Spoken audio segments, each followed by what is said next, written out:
Or is there any other No, reason? actually, the reason I'm getting rid of that is I had my identity stolen a couple years ago. They bought cars, they even got some unemployment. They bought cars, they did all of these things. Anytime you see a sign that says no credit check here, there is the danger that your identity could be stolen there. I was on Facebook Marketplace looking for something to build into a client space. So it was episode 1, season 1 of a new series that we're putting together, and I met this lady, Erin, and she had an absolutely fascinating story. And Danny and I just walked around her property while she shared a bunch of what she's working on and kind of how she got into the situation where she was selling the party tea light something object to us. So without further ado, let's jump into it.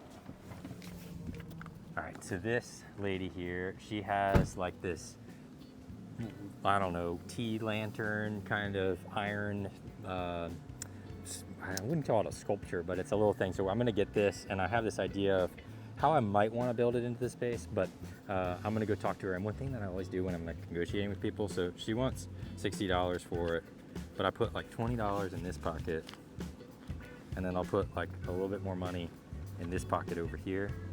And then when I'm negotiating, you know, if I can get them down to 40, I'll pull this out. And then if I can't get them down to, then I'll pull out this and we'll do 50. So we'll see how this goes. Hey.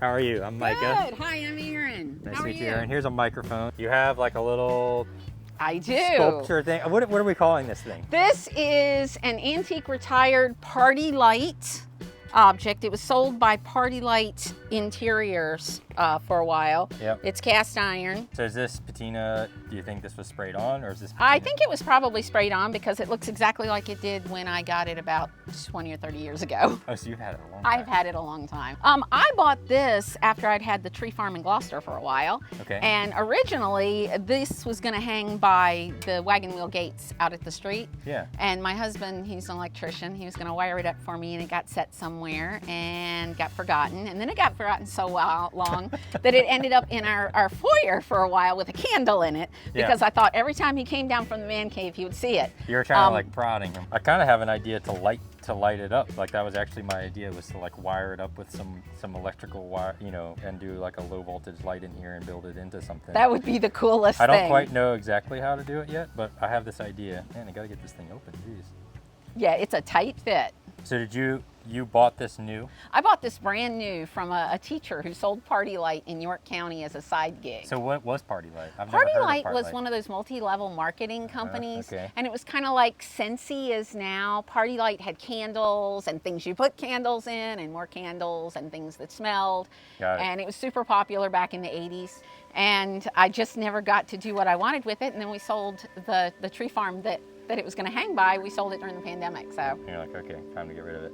Is that the reason you're getting rid of this, or is there any other reason? Actually, the reason I'm getting rid of that is I had my identity stolen a couple years ago, and we've been working the Dave Ramsey thing to get rid of all of the debt. Yep. If the courts say that debt I can't get out of, I have to pay it. I'm paying it, but I'm paying it all. So we get around somebody to stole selling. your identity, and you have debt from your identity Yes. getting stolen. Yes. Hold on a second. That doesn't sound right. They stole my identity, and they basically took pieces of my identity. They packaged it together with other pieces of information, and they created a new synthetic identity, and they went out into the community, places where you can get credit without pulling a credit record. Okay. And they bought cars, they even got some unemployment. They bought cars, they did all of these things. Anytime you see a sign that says no credit check here, there is the danger that your identity could be stolen there. Nothing I owned was actually stolen. Right. They never tried to get my property, they never tried to get my farm, they never tried to get my bank accounts, my credit cards, none of that. It was all done unbeknownst to me. And so we decided that, you know, we're older, we want to retire. Right. And we don't want to retire with this hanging over our head. Right. So we decided that the debt that the courts say is ours, after fighting everything. Fight it more. Some of them we could, but all of them we couldn't.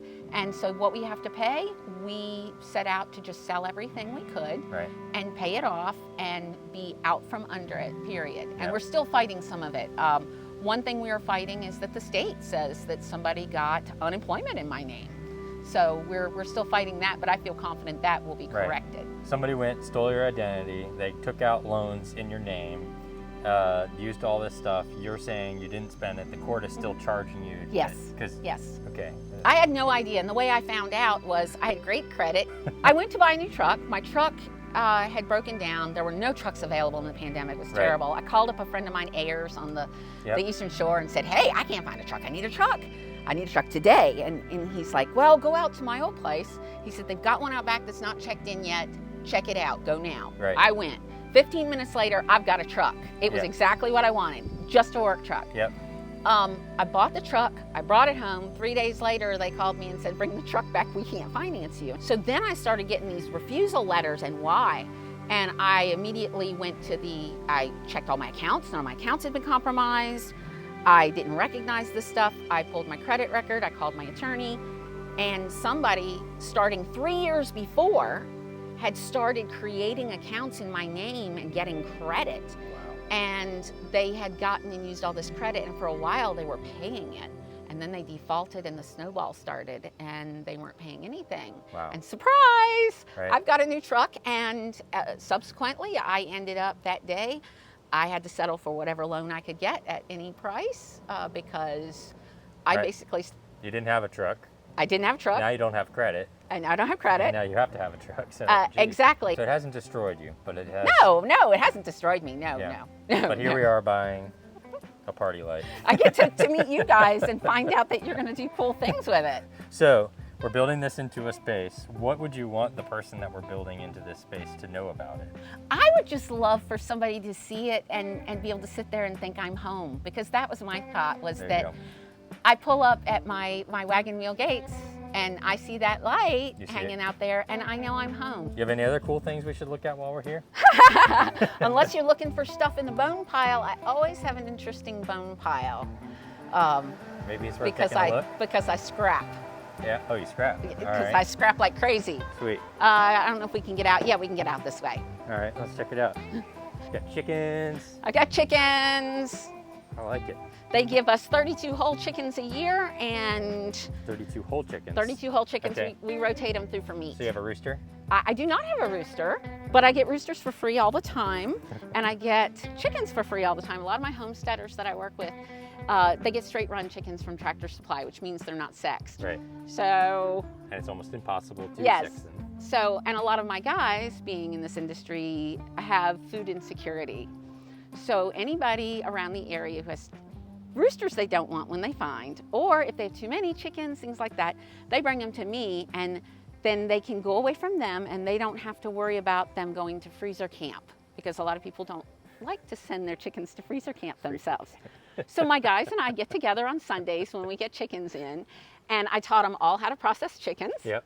And they process chickens the old-fashioned way with a bucket over the fire, pluck them, dress them, they go in the chests, they stay for a couple days before they go in the freezers, and they're free. Yeah, and you're teaching a life skill there. Yeah, they get life skills, and we teach all of our people we build homesteads for, we teach them how to process their stuff, how to grow their stuff, how to take care of it themselves. Yeah. So what happens, I bring stuff home from the bone, it stays here until I make runs, like gates, like I don't know, gates and tables, and then vacuum. I can really see this being part of a patio. We're always like dragging things in, and my right hand has my welding machine right now because he dragged some stuff home and he wanted to weld it up into something. But yeah, we're just always dragging different stuff home. Nice old wheelbarrow. I take all the parts off of it that I think that we can use, and then I throw it in a pile until the neighbors either get irritated or I drag it away when I have a full load. That's right. But yeah, we're always finding really wild stuff. Yep. I see you've got your... Yeah, you got a little bit of a nursery, and I see you got your vegetables out there where the sun is, right? Yeah, we're fully licensed as a nursery with the state. In fact, we're licensed to ship anywhere and do all of that. That's a huge part, is finding native things. Actually, what you were... Yeah, I know. I was just talking about needing Asiatic jasmine, and here it is. Not many people grow that, though. It's not, well, probably because it's pretty invasive. It can be. Kind of crazy. And I have Eutuinia too, but I eat that, so it never takes over. But yeah, if you're ever looking for something strange, or if you ever need to find something, let me know, because when we're out there looking, we're going up and down the road, we're always finding weird stuff, and call people like, guess what I found? Do you have any use for this? Yeah. I like it. I'll definitely keep your number. Well, thank you. I'm going to go get our party lantern light. And I really Yes, great to appreciate meet you this. guys. This has been awesome.